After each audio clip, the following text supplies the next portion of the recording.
When and how low will March go? Of course, this video is being recorded a bit in advance as I'm actually going to be traveling during the release of this video, but I wanted to get this one out while it's fresh on the top of my head.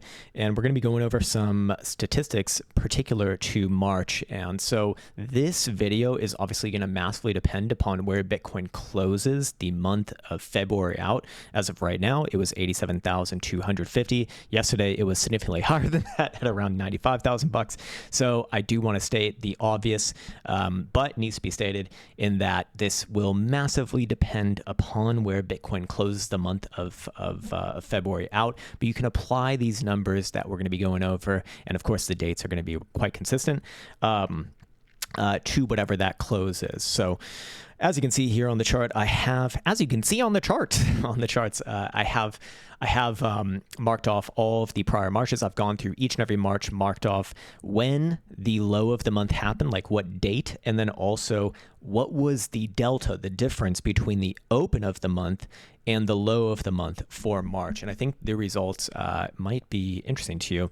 Of course, we did go over the preliminary March monthly statistics in a prior video this week. Again, this month, March, is kind of a coin flip in whether it's likely to close positively or negatively. So no major edge there. But the average loss return, average win return, at around 10, 13%, So keep that in mind in terms of just general returns, but that's based off of, open to close. We're talking about open to low. But before we talk about open to low, let's talk about the dates, when to expect the low. So I've gone through each and every March and marked off the day of the month that was the low. And if we include all of the data, as you can see right here, the average low came in around day number 14. Now that is kind of helpful on its own, I guess, but what we really want to know is the difference between the positive closing months and the negative closing months. And the positive closing Marches saw the low a little bit later than what we've seen for many of the other months. This one coming in actually on average after the first week, a little bit after the first week, whereas many other months that we've seen, up until now were coming in, within the first week.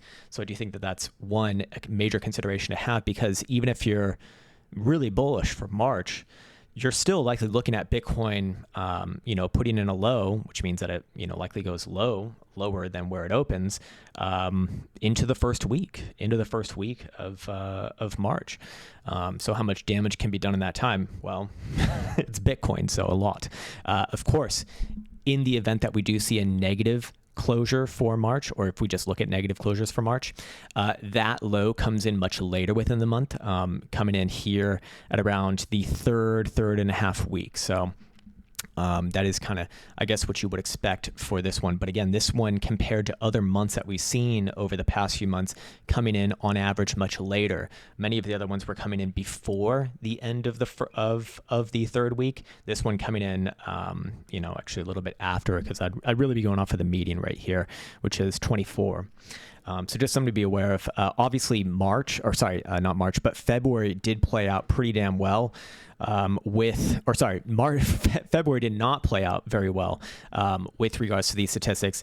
Initially it did actually put in the low kind of around where we expected for the open to low, and then of course the date of the month. But now that we're at the end of this month, it's coming lower, so that is obviously not going to be correct. But the months prior to that, when we started looking at this data, October, November, December, and January, we're pretty fucking spot on with these sort of things. So I do like to pay attention to them. Of course, take it with a grain of salt. If you don't like numbers and statistics, that's fine. Anyways, now let's look at what I think is probably more interesting to most people, which is the open to low data. So what I'm measuring here is I'm measuring the open of March to the low of the March, not the close, but the low. And found that on average, if we include all of the data, the difference between the open and the low was about 13%. You can see the average and the median very close to each other right there. So just blindly at face value, that's a big number, to be honest. Even if we just look at the positive side, by the way, meaning that we're only looking at positive closures in March, the average is at over 7%. For reference, again, keep in mind wherever Bitcoin closes, February is going to influence this, but let's just assume it closes exactly where it's at right now, which it probably won't, but 7% to the downside would put Bitcoin where? 81,000 bucks. Again, that's on a positive closing month on average. And I should note here that for the positive closing months, there's one major outlier in 2021. It was the only time that we've seen this have less than 1%. Most of the other ones actually, or several of them actually coming in at double-digit percents.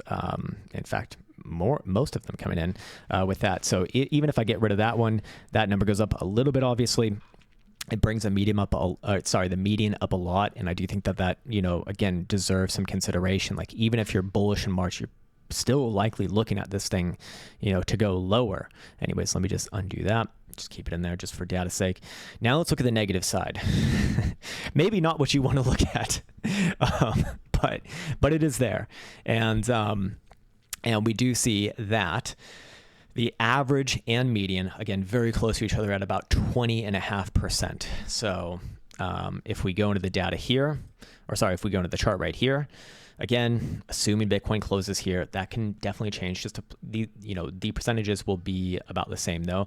On average, and also the median, 20% down, that would put Bitcoin at about 69,000, 70,000 bucks region. So I do think that, again, deserves some consideration as you hopefully has already seen from my previous day's video. I'm kind of generally looking down there anyways. So I do think that March would be kind of a good month to rip off a Band-Aid like this.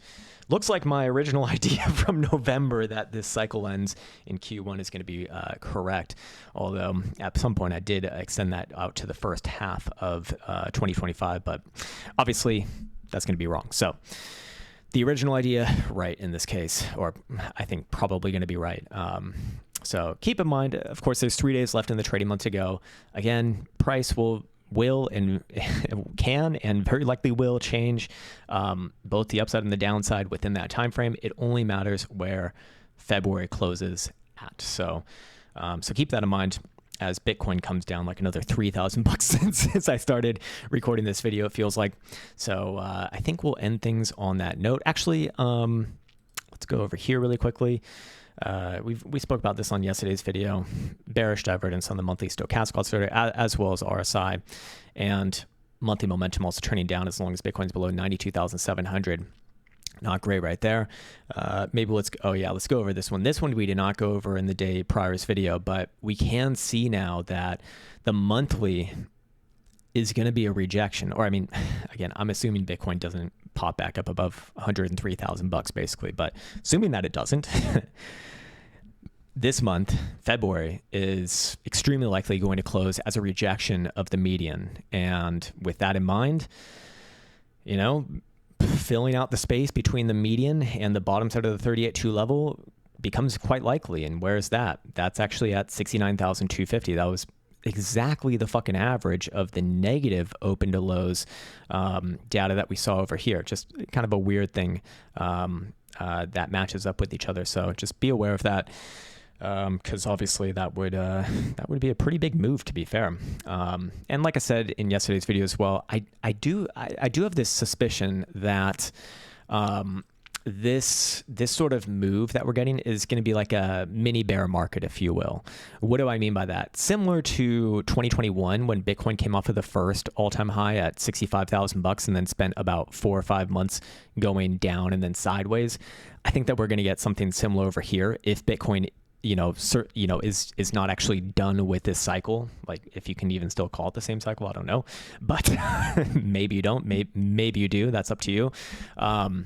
But yeah, that with the price action that we're seeing right now, it's just, I have a really hard time seeing any sort of bullish price action, I don't know, in like the next half year, let's say, something like that. It doesn't need to be exactly that time frame, but something to that effect. And as I said in yesterday's video as well, and I'll repeat it on this one, is that there are 2 things that must be met in order for me to, at minimum, become entertain the possibility of reversal and be quote unquote bullish again. One of them would be the daily silver cross that would need to have the upside cross rather than the downside cross, which is where it is currently positioned right now with the 21 below the 55. And over here, for everyone's favorite indicator that seems to really piss a lot of people off, which is very hilarious, I would need to see the buy signal print and confirm exactly as as we have said before. Like, these things need to be confirmed. It can't just be predicted value or anything like that. It needs to be confirmed alongside an uptrend, and at that point, yeah, I'd be happy to get into long positions. But until that happens, my personal disposition is I have no interest in that. Of course, you can do whatever the fuck you want to do. And that's where we'll end this video today. As always, I want to wish everyone the best. Take care, much love, and see you hopefully in a different country soon.